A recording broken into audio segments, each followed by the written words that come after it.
رئيسا waxaan rabaa halkan inaan uga mahad celiyo bahda warbaahinta kala duwan ta gudaha iyo ta dibadda ee halkan isugu yimi si ay warka ugu tabiyaan bulshada Soomaaliyeed meel kasta ay joogto aad iyo aad baan idin salaamayaa waan idin mahad celinaya inta kadib waxaynu joognaa Afisiyoni Center waxaynu maanta rabaa halkan inaan dadweynaha Soomaaliyeed aan kula wadaago shirkii maanta ka furmay Afisiyoni Center maanta oo Isniina 22 Maarso 2021 shirka oo u dhaxeeyay madaxda dawladda federaalka oo ugu horeeyay madaxweynaha jamhuuriyadda ra'iisul wasaaraha iyo madaxweynayaasha dawladaha xubnaha ka ah dawladda federaalka iyo gobolka Banaadir oo maanta halkan ku kulmay waxa ujeedadiisu ahayd si aan baqaadista sidii loo hirgelin lahaa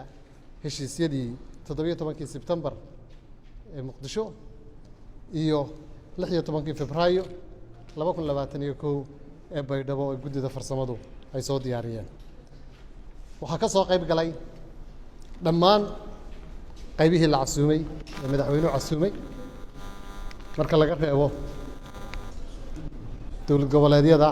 Puntland iyo Jubaland oo madaxdoodu aanay iman intii kale haday tahay madaxda dawladda federaalka iyo haday tahay madaxda madaxweynayaasha dawladaha xubnaha ka ah dawladda federaalka iyo gobolka Banaadir dhamaantood way wada joogeen iyagoo diyaar u ah sidii loo ayidi lahaa heshiisyadii hore loona aadi lahaa dalka u doorasho waadi lahaa shirku wuxuu ku furmay hordhac iyo barbilow fiican madaxdu waxay bilaabeen 9 subaxnimo hadda ayuu soo dhamaaday waxana lagaga hadlayay waxaan la yiraahdaa ice break in marka hore la isqalbi xaadho oo la wada hadlo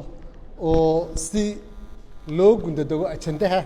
oo ah ayidida heshiisyadii 17 Sebtembar iyo 16 Febraayo shirku wuu sii socon doonaa wuu furmay maanta waa just only waa furitaan wuu sii socon doonaa waxaanu ugu baaqaynaa oo aan madaxda ka maqan shirka aan maanta imanin inay ka soo qayb gali doonaan insha Allah taala hadii la ka dhigo berito si shirku halka inooga sii socdo dalkanina uu aado doorasho arrimihii inaga qabyada ahaana ay inoo dhameystirmaan qof walibana state-kiisa aado si uu kursigiisii doorashadeedii uga qayb qaato intaas maanta halkan ka dhacday sababtaan idin brief karayna idinku yeernana waxay tahay in aad ogaataan sidii shirku ku furmay iyo arrimihii laga wada hadlay iyo inuu sii socon doono aad iyo aad mahadsantihiin